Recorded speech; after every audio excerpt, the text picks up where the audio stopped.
April 9, 2018 1:03 p.m. Last updated, April 9, 2018 8:14 p.m. North Korea has recently begun sending laborers to China, violating United Nations (UN) sanctions imposed against the regime. As sanctions for North Korea's continued testing of nuclear weapons, the UN Security Council passed Resolution No. 2375 last September, which stipulated that UN members cannot issue new labor permits to North Korean workers.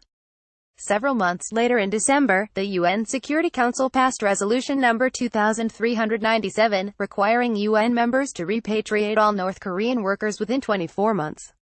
The Beijing regime had issued an order at the end of last year to repatriate North Korean workers.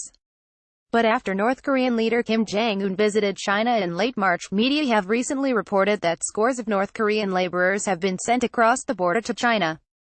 Citing intelligence from the South Korean government, South Korean newspaper Dong-a Ilbo reported on April 3 that Chinese firms in the northeastern town of Dandong bordering North Korea and other border cities have stopped repatriating North Korean workers. The South Korean government learned that there were around 20 to 30 trucks traveling between Dandong and North Korea every day during the beginning of 2018. But that number increased to 50 in March. The number of trucks traveling between the border is one of the main indicators of the frequency of trade between China and North Korea. Before the UN sanctions against North Korea last September, the number had reached more than 100 trucks a day. A driver inspects a truck as he returns over the friendship bridge from the North Korean town of Sinwiju to the Chinese border city of Dandong, in China's northeast Liaoning province on January 9, 2018, Chandan Khanat, AFP, Getty Images, citing a North Korean businessman who now works in Dandong. Japanese newspaper Sankei Shimbun reported on April 4 that after Kim Jong Un visited China, North Korean businessmen have been traveling to Dandong in succession, so much so that they don't even have time to rest. A Korean ethnic minority from Yanbian Korean Autonomous Prefecture in Jilin Province, northeastern China, told Radio Free Asia (RFA) that more than 400 North Korean female workers were sent to Helang City in Yanbian on April 2. Kim Jong Un's recent visit to China seems to have resulted in some gains, he said, suggesting that trade restrictions between China and North Korea may have eased since then.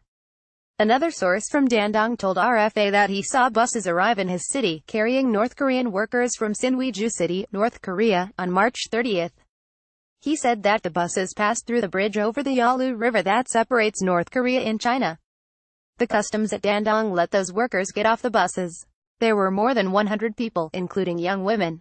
The North Korean government issues passing river permits for workers entering China, the source added, which is valid for 30 days only, according to an agreement between China and North Korea. However, North Korean authorities often issue permits valid for 6 to 12 months. China, meanwhile, has not enforced the rule. Meanwhile, North Korean traders in China are actively recruiting laborers to travel to China for work.